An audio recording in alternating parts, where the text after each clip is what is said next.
what happens when you think as big as you can, to the point of uncomfortability, to the point where you're asking yourself, who do you think you are that you want to do that? That in itself becomes an anchor point into the future. And then your actions to get to that point become the risk.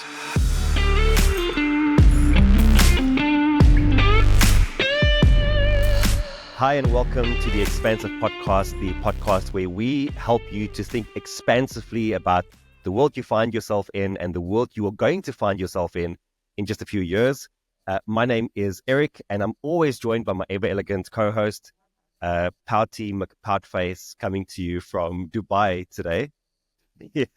Well, those pouty pictures are from the lift in Romania.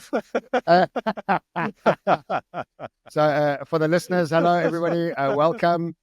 I'd like to just scold Erik also known as John Sonne. Also known as John Sonne. Yes. Yes. McPouty.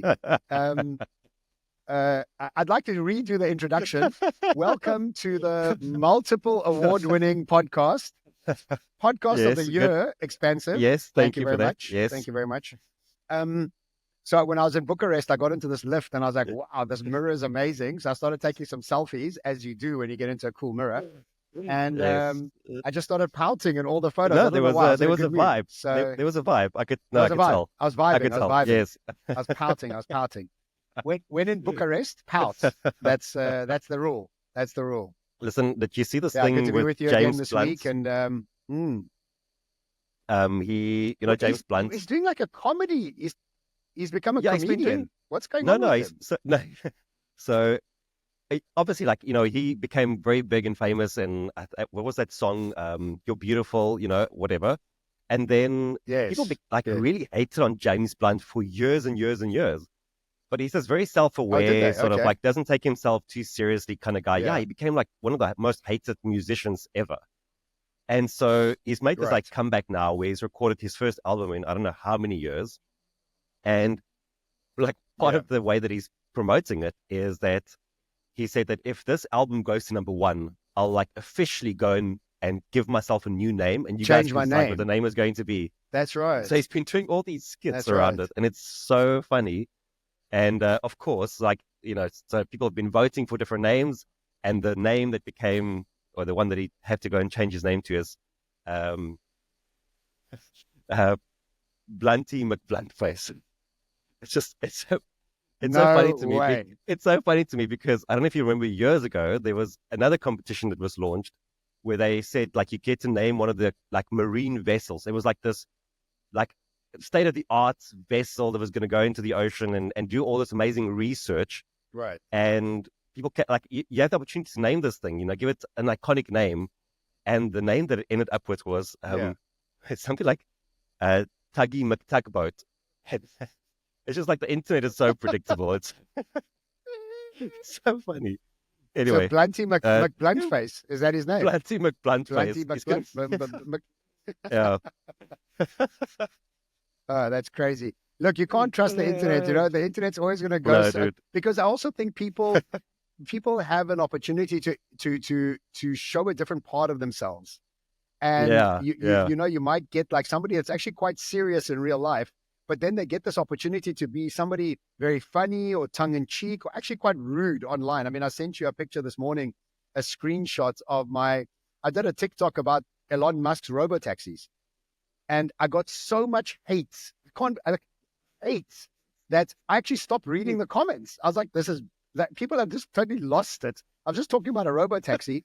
And to the point that TikTok actually sent me a message and said, we're deleting some of the bullying comments. We're so sorry about this. I was like, what? That's insane. With people. And so, this is the internet, eh?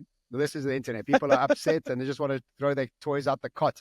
So well done, Blunty McBluntface. Congratulations on your new name. Yeah, wow, that's so funny. Oh, that's so funny. So we got a really exciting podcast, and it's obviously in our new format that we are taking. If you joined us last week for our new format, please do let us know what you thought about it. It keeps us very much on current terms and understanding what is going on in the world. And in fact, what has happened is that Erik and I are doing a lot more homework as far as well as Robin, our producer, doing a lot more pre-work to try and figure out what are the most amazing stories that are happening out there to help us almost prepare for this future in a more expansive way. And I know that this is not on the list, but have you seen all the UFO, UAP sightings that are happening all around the world? Washington, there was some big UFO, UAP showing there. Miami, there was another one going on there. There seems to be a whole lot of new sort of, UFOs showing themselves. And it was, I think, last year or the year before where I started talking about, the aliens are going to land. And I am more certain than ever that within the next year or two, I think we're going to have full open contact. And I think this is super weird for many people, but I think it's also super time that we actually get going with this. Because, I mean, how long have we been thinking about this and thinking that this might happen, might not happen? I mean, it's about time it actually happens. You know what I mean? So it's exciting what's coming and what's happening around there. Obviously very different. I haven't seen that at all. Oh my God, it's all over the place. It's all over the place. Yeah, but then again, I mean, your wallpaper is also an alien. You have an alien as your background on your wallpaper for your phone. So, like, I think that your feed is going to be yes. I'm all about the aliens. I'm inviting them in. I want to engage with them. I'm just so excited to want to engage with them. I don't know. I'm excited. I think the most exciting. Think about this, Erik. Think about the most exciting thing that you could imagine for your life. Mine is visiting another planet with other beings on it. Like, think about that. Like, think about that unbelievable approach. And we've also got to start to realize that we've reached the cap of our five senses. Like, if you can see it, taste it, touch it, hear it, it's real in our own sort of little world, but there's so much going on outside of this. So, like, we've also got to explore the potential of the magic and the opportunities that are outside of our five senses. And, I'm just excited about it. That's just my personality more than anything else that wants this to happen. It is always mind blowing to me to think of how much we are missing out on, like in terms of just what we can't hear, what we can't see, what we can't taste. And when you look at those mantis shrimp that live in the ocean, and like they can see in like ultraviolet, and they can, it's like it's mind blowing. Yeah, we know so little, bro, and we've spoken about this. Like, we just know so little, and it was Roald Dahl that said, "Those who don't look for magic never find it." And this is what it is, man. It's so magical what's going on out there. Yeah, I love it. So let's start off with some good news. And there's always good news, and I'm always looking for good news out there. And it was a TED Talk, post that I saw that spoke about some amazing new things that are happening out there in the world. And what we are seeing is a massive decline in carbon emissions in China for the first time ever because of their huge deployment of solar and wind that they're running across their country. And we often think about ourselves as China as this sort of like far-flung country that's destroying the world, but they are so far ahead when it comes to solar and wind that it's just really exciting. And I think the Western world has got a long way to catch up to what they're doing. And as one of the countries that was putting the most amount of emissions into the world, and for them to be cutting it by such a big structural piece, and they didn't mention what percentage, but they said a huge structural percentage. So I'm really excited that we get to see a major power like that start to go in a direction of being more environmentally friendly and just taking the steps towards the right way. So bravo, China. And also being in Dubai, we see so much more Chinese stuff here. You know what I mean? The options we have towards buying Chinese things, not just cars, which are just full all over the roads, but products and foods and restaurants. I mean, I just went to Chinatown that's been built in the Dubai Mall, the whole new section. You cannot believe, it's unbelievable. They had these displays, flowers, these very big flowers, let's say twice the size of my head, right? And they had them as a display in these shops, and they were all breathing. So they had designed them in a way that these flowers were opening and closing and almost like they were swaying in the wind. Jeez. But they were inside a design. It was brilliant, like so brilliant. The Chinese are really, really excellent at thinking out in totally different ways. So bravo, China, for that. Tell me, is Haval and those kind of brands big in Dubai? Not Haval, eh? There's other ones. Okay. So I know Haval has done huge things in South Africa. It's huge here, yeah. And I even joke, half my Jewish friends in Fresno are driving Havals, which is like a what? Like Fresno is full of Range Rovers, Mercedes-Benz, and BMWs, and my Jewish brethren are all driving Havals. You're like, okay, something's changed. Something's changed in the ether that they're all driving. But there's cars here, Erik, I have never seen before. I don't even know how to pronounce them, and they look stunning. And we all know Chinese were very good at copying, still are very good at copying, but they've also developed a lot of their own things, and really amazing. I mean, it's really impressive what they're up to. And I think what happens when you get the media telling you sort of negativity all the time, and then coming to a country that doesn't have that negativity towards them, geez, it's really impressive what they're up to, more so than ever before. The second piece, I've got 3 pieces of good news. The second piece of good news is deforestation in the Amazon is down 45% in the last 12 months. And that is music to my ears. And I can imagine that most people have been told for so long that we have deforestation going on at such a pace that all we focus on is this deforestation and the pain of it. But all of a sudden, we've had a change, and now we have a decline of 45% in the last 12 months. And when I heard this, I was like, oh, man, this is so great, so fantastic. And I think with urban farming and new tools that we are starting to bring online at the moment, using precision farming, using AI, we're starting to use less land, yield more product. I mean, in Dubai, we've got so many green farms now growing all sorts of different vegetables out of the sand, so hydroponically and all sorts of different ways. So really fantastic news coming out of the Amazon. And the last piece, which I think is also really great, is 480 million children worldwide are now getting fed at school. And this is up 90 million new kids a year since the pandemic.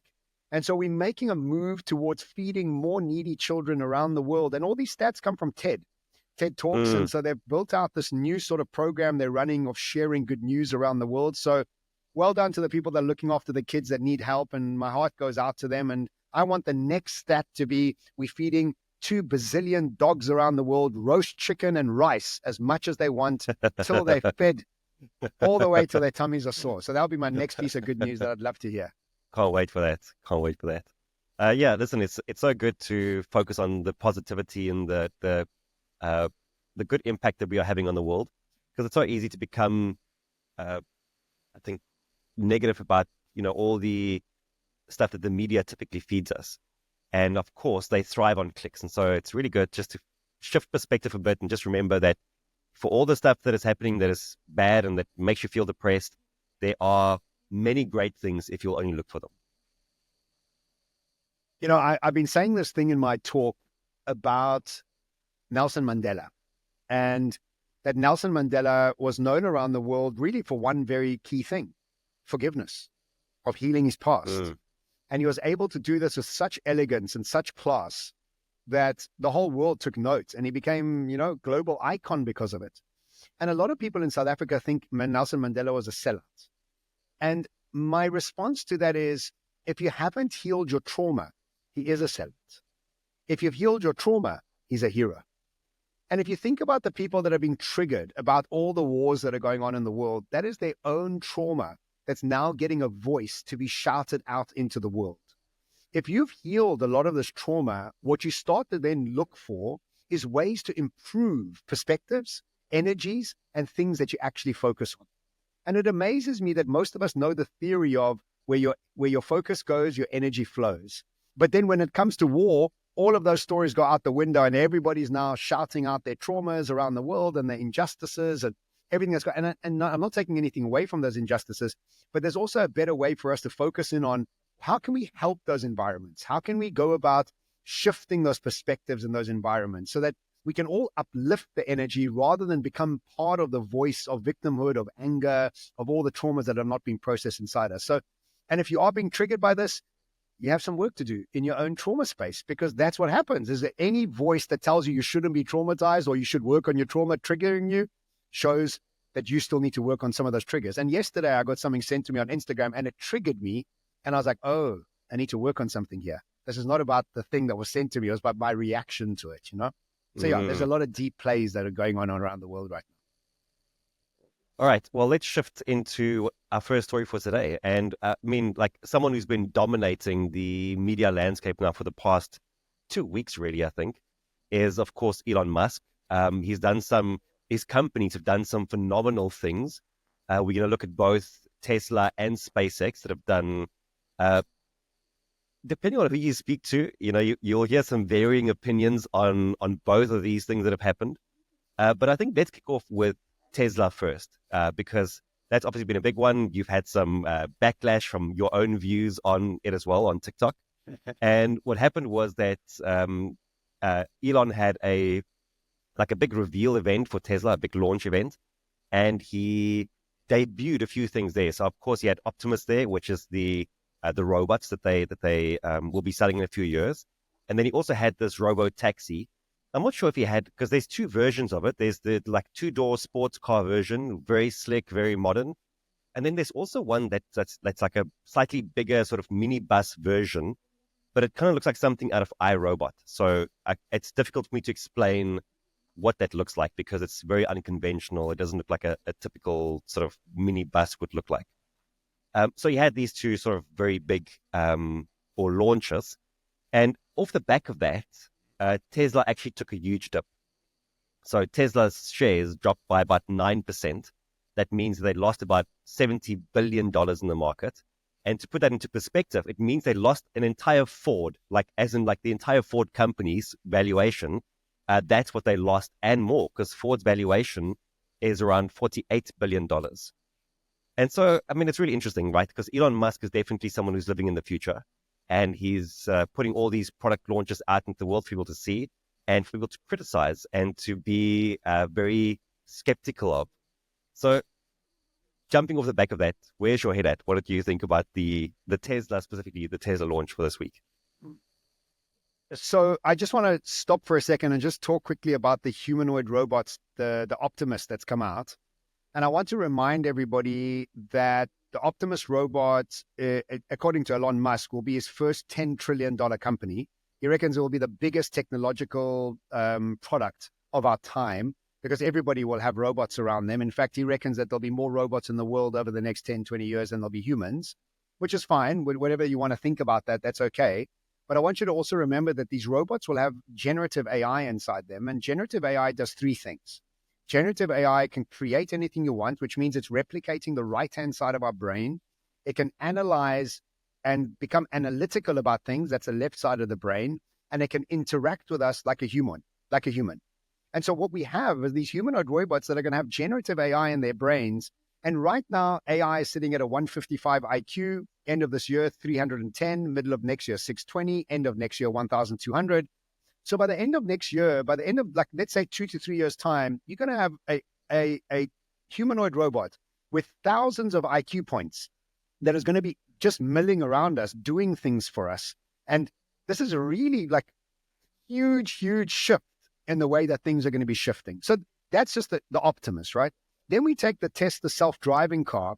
And I think what's happening there, and the reason the share price has dropped, and this is just me guessing because I don't know exactly what has happened, but think about that you have spent, I don't know, whatever you spent, $100,000 on a car that you bought from Tesla, and he's now just launched a car that you don't need to drive, that will actually start to make you money if you buy it, that can actually work on your behalf when you are in the restaurant. This taxi can work. I mean, it's changed the dynamics of ownership of a car and to what value that car is going to have over the next few years. I mean, it's just mind-blowing what's going to be happening there. So I think people that own Tesla are really scared of this thing that's happening, and already the share price has kind of shifted. So it's mind-blowing how this is going to be shifting things. And then obviously the van, the van is a copy of the taxi from iRobot, the movie that Will Smith was in. So yeah, I mean, it's very interesting what he's doing, but we should also talk about what else he did, because in the same week that he launched the self-driving car, that he launched the humanoid robots with them being cocktail waiters and all sorts of different things around them, he was also able to launch the largest supercomputer to be able to do with AI. The largest out of OpenAI, out of Google, out of Microsoft.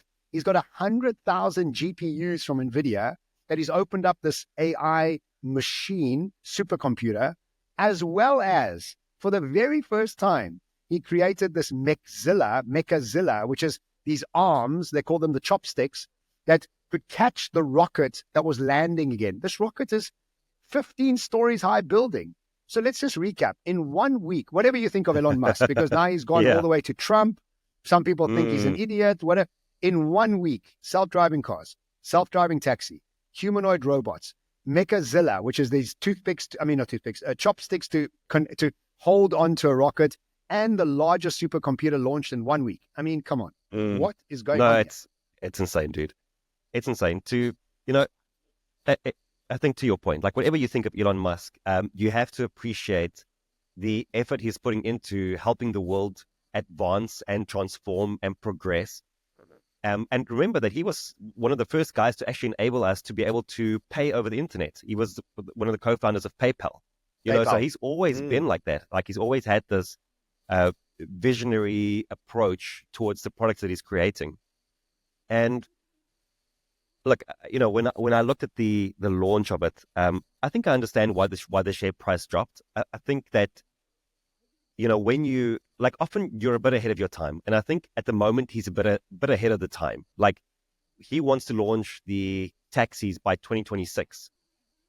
Like, there's so many things that need to happen for that to fall into place. And not just from a production point of view for him, but from a regulatory point of view, and for cities to even adopt that sort of technology. And then, for example, like a lot of people were saying, but it doesn't even make sense to launch a 2-seater taxi. Like, most people, if you're going to have a taxi, you need at least space for 4 people. So like, there were all these like small things I think that add up, that like you look at the picture and it's like, it's wow. It looks amazing, sleek lines, beautiful design, great showmanship, him getting into the taxi and then driving away. But then when it comes to practicalities of it, it starts falling apart a bit. And I think that's why the share price took that big knock. But we see this often, is that like you are just like, we spoke about this actually the other day. I can't remember where, maybe it was in a different call. We spoke about timing and how important timing is. Yes. And often with these kind of things, like the timing's just slightly off. And I think it doesn't actually matter in the long run. It matters in the short run because your stock price takes a bit of a knock. But in the long run, the timing is going to sort itself out. But you are already positioned to take advantage when the time is right. And I think that's the big thing that Elon Musk understands, is that he's willing to make those bets, knowing that they'll pay off when the environment starts adjusting around it, because he can see that change is happening. In the same way that he was one of the first movers into the EV space, and now Tesla's the biggest in that space. Why? Because he knew that the world around him will catch up to that vision that he has. Yeah, look, he is 3-4 steps ahead of everybody else. And he has the personality that is constantly looking for drama and for chaos. He is the perfect mix of a crazy scientist, billionaire character that is just shifting the world, that's irritating everybody around him, because that's what he does. His personality is like that. He wants to be irritable, and he's got like this Asperger's sort of side to him. So he does have an irritating side to him, but my God, the guy is just, what he makes me feel like? I feel like I'm going backwards. Like, what am I doing here? Like, why? What am I doing in my life that this guy is doing all these things and he's just streaks ahead? What I always think about is that if you, like, would you want his life? And most likely you won't, no. Because there's just so much, I mean, of course, like his, the stress that he must be dealing with, and the relationships that he must not have in his life, because like he has to make the sacrifice. And I don't want to put him on a pedestal, but like you need people like him who is willing to almost forego so many of the normal human things, and to be eccentric and like crazy and all over the show to help people to advance. Like, and not everyone should aspire to be like that, but you'll have those kind of people. And I saw someone on LinkedIn say the other day, if he was only a bit more humble.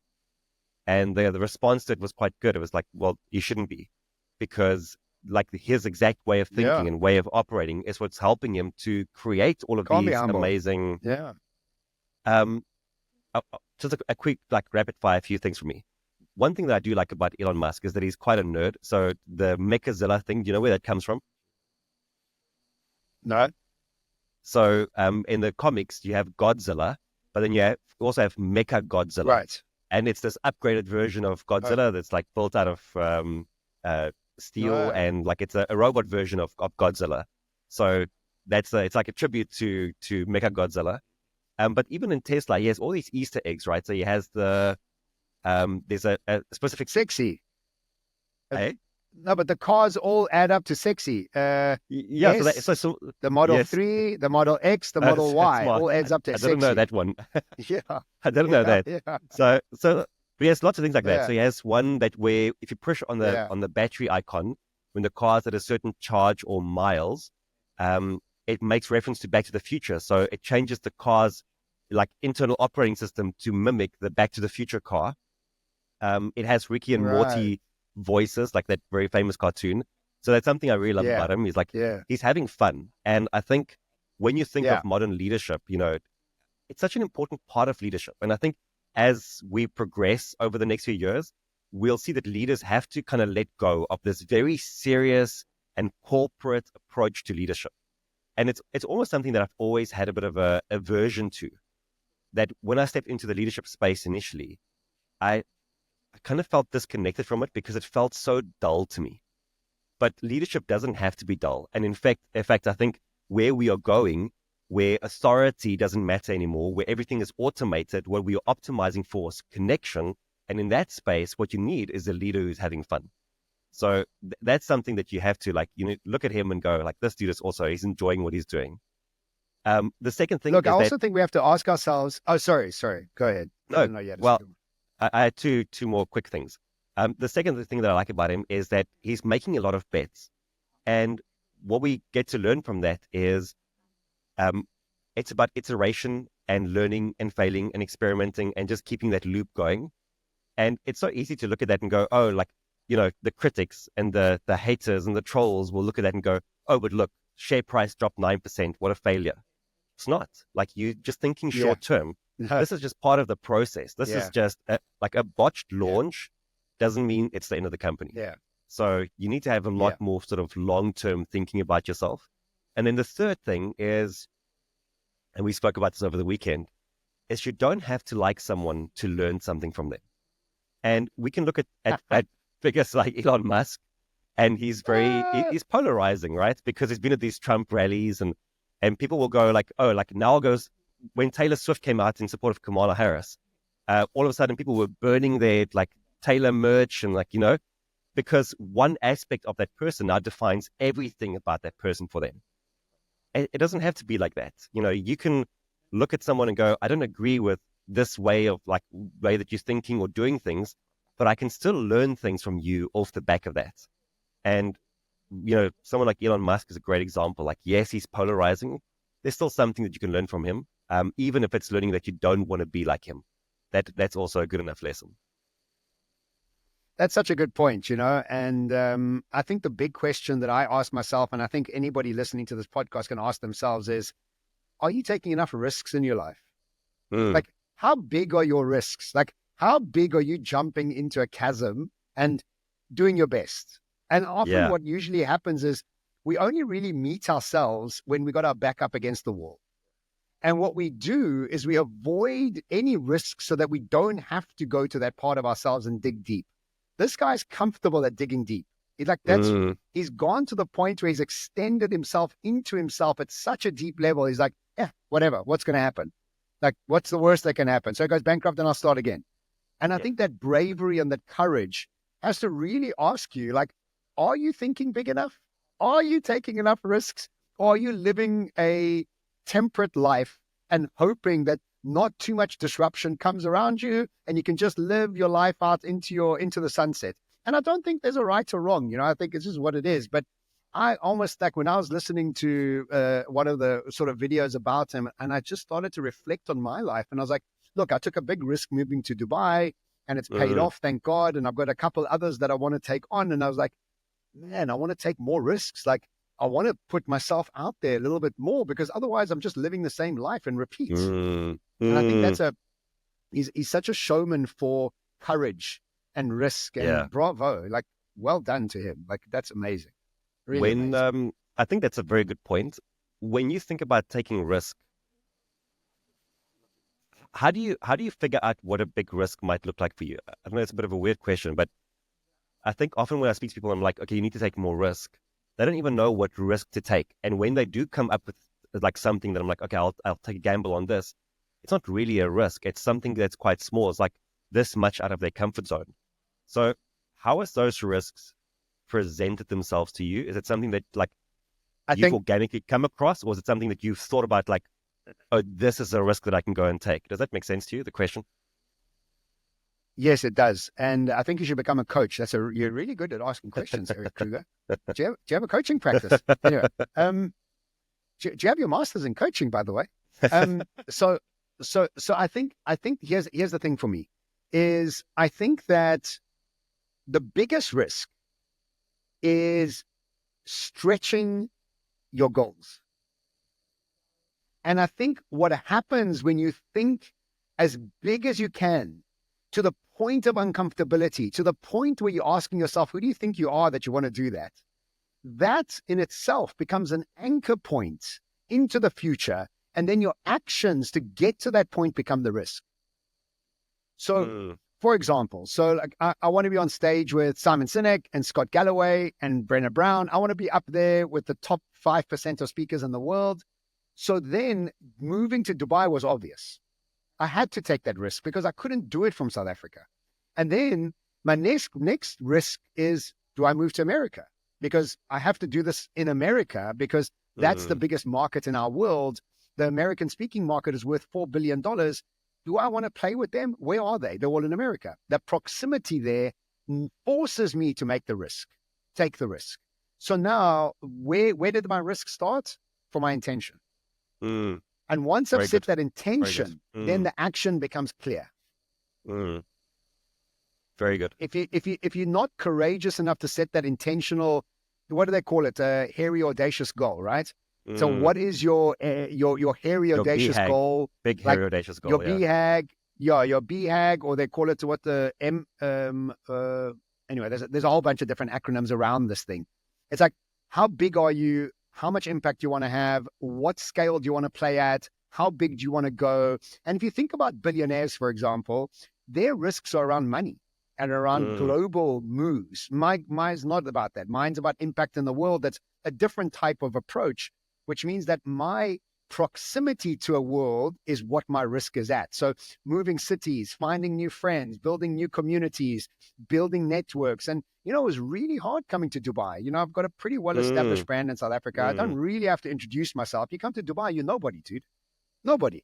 You're eating salty cracks for the first year because you're just like running around like a little Muppet, like trying to tell everybody what you've done. They're like, whatever, get out the way. That's hard. You got to eat humble pie. Yeah. So I guess the same thing will happen in America. Yep. Well, yes and no, because yes, you also have to go through that because you don't have the established name, but no, because you're coming in with a good name and with lots of support you've already started building in the process. But I think that was a very good articulation. Yeah, thank you for that. Yeah. And I think you had a bit of a down day yesterday. And when I'm explaining to you this BHAG, are you rethinking your BHAG? And the risks that you're taking and not taking? Because I know how ambitious you are in your career. And you've done exceptionally well. So how would you think about your BHAG now that I've told you about mine?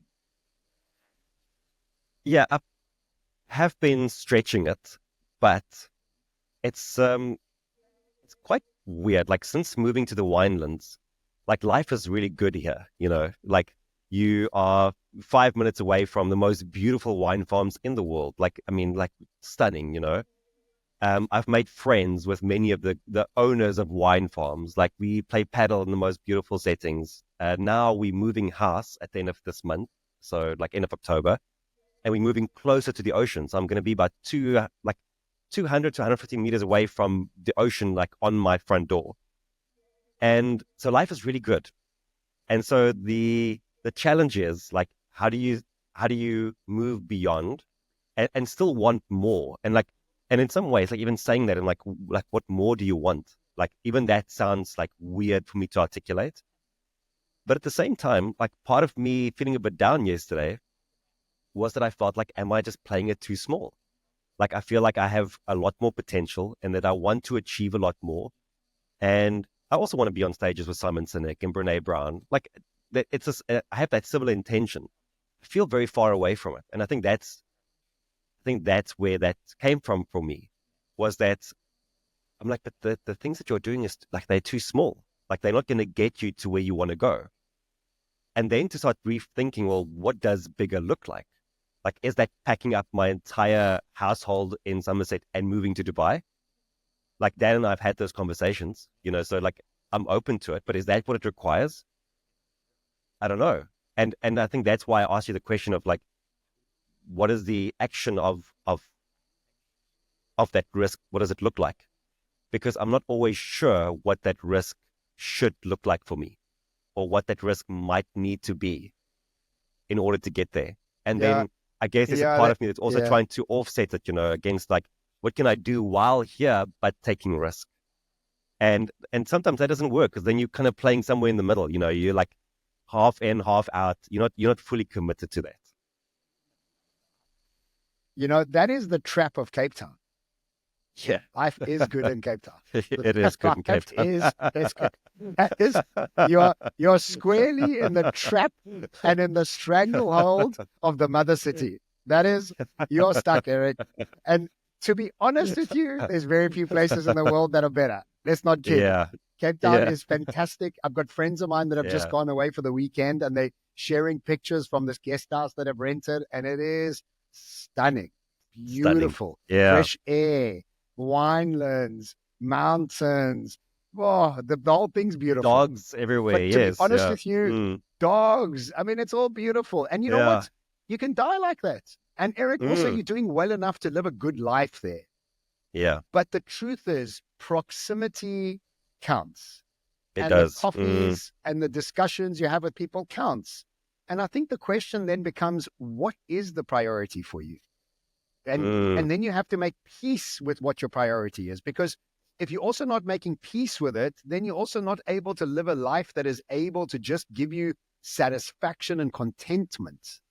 And so that is a big, it's a tough place to be, because you almost also think that you're being ungrateful.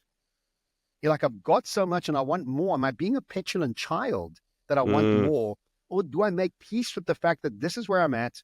I'm comfortable at this level of income that I'm having, and I'll go spend 3 weeks a year in the States and start slowly in the process of developing that brand, rather than at John's pace. But John doesn't have a wife and dogs and a house, and it's a different sort of comparison. So, I mean, I think that's a deep question for you to want to ponder on. And I imagine a lot of people must have it. Like, am I doing enough? Do I want enough? Do I need more? Don't I need more? Yeah, it's a big question. There's definitely the tension between where you are and the potential of what you could be. And I think so few people actually find out what they could be, because they just don't push themselves to get to that level. And comfort definitely has its trappings, and as much as you want to say to yourself that you're not in your comfort zone, it's very easy to fall into a comfort zone. And then to go, well, no, but I'm still pushing, I'm still working hard enough. But then, like, are you really like as hungry as you were when you just started, and pushing as hard as when you just started? And sometimes I think it's difficult to, like, if you've just eaten the worst time for Dan to ask me, like, what do you want to eat tonight, is when we've just finished lunch, because like you've just eaten, like you're full, like I can't think of what I want to, like what I feel like tonight. Or the worst time to step into like a grocery store is when you've just eaten, like you look at everything on the side and you're like, I don't know what to like take. And so I think it's kind of the same thing. It's like you fall into that comfort zone, and things are good, and it becomes the enemy of better. Sure. It's so funny that this podcast has gone in this direction, because to be honest, we've got about 10 more stories that we're not going to get to today, because it just went in this direction of, are you thinking big enough? Are you taking enough risks? Like, how expansive are you?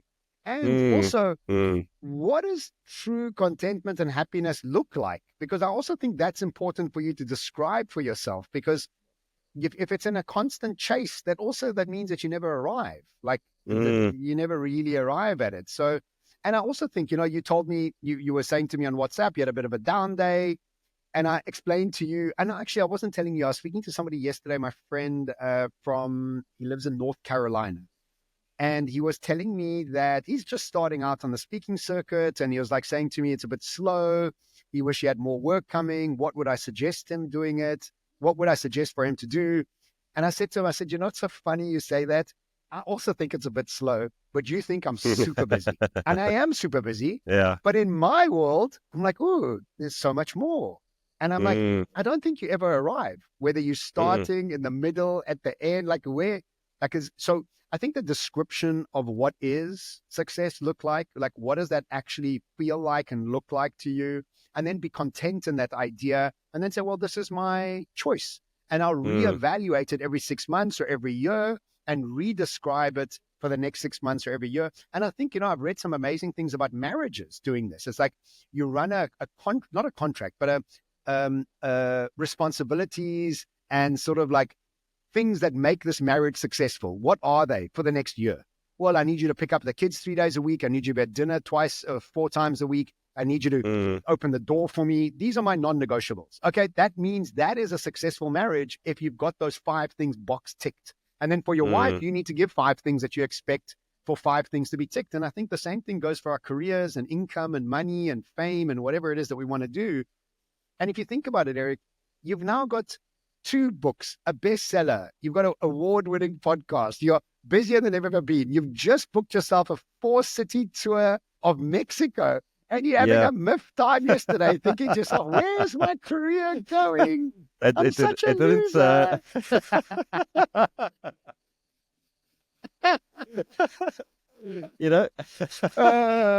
so funny because your rational mind can tell you that, like I'm sitting there feeling like very sorry for myself yesterday, and my mind is going, oh yes, like international keynote speaker, just award-winning podcaster, best-selling author, yes, like Mexico speaking tour, yes, feel sorry for yourself. But it's true. It's true. It's so funny. Yeah, when you're in it, as much as you want to rationalize that, and like you can look at all the facts, it doesn't change it. Hey, like you almost just need to go through it, and like just and that's why it's always been great because we've done this a few times on the pod where one of us might just feel our energy is a bit off, and we'll say, "Can we just postpone?" But it's amazing to just like you could just sit with it and work your way through it, and then the next day you feel much better, rebound if you go and actually do the work. So like meditation, revisiting my goals, some advice from a friend, and and it starts feeling a bit better again. So it's cyclical. So like, don't stew in it. Yeah, good chat. Well, good no, chat. no, I enjoyed that. No. Stew in it. Sit in the stew. Sit, but like give yourself some time to sit in it, because I think it's nice to feel sorry for yourself. It's nice. Sit in that in your wet nappy. Sit in your wet nappy, let that squishy shit and pee like sit all over you, enjoy it, and then eventually you can take it off and clean it and get moving. You know what I mean? Anyway, let's close off on that high note of a shitty nappy. Yeah.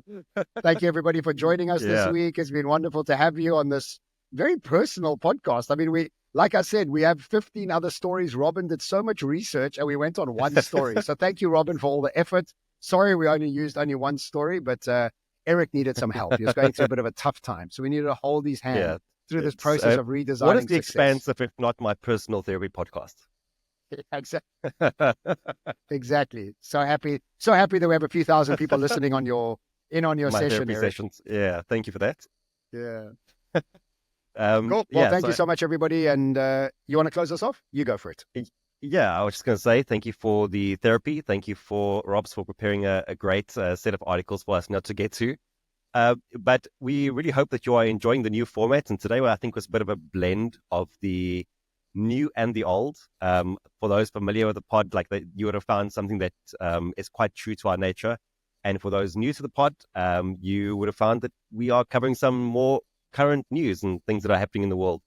And I think that is sort of the blend that you will find over time with the pod. So it's great to have you with us. It's great for you to be expansive with us. You can find us on all of the platforms that you use to listen to your podcasts. Find us on YouTube, on TikTok. A lot more of the stuff is going to be video-based, so make sure you find us there. And until next time, be expansive. Ciao.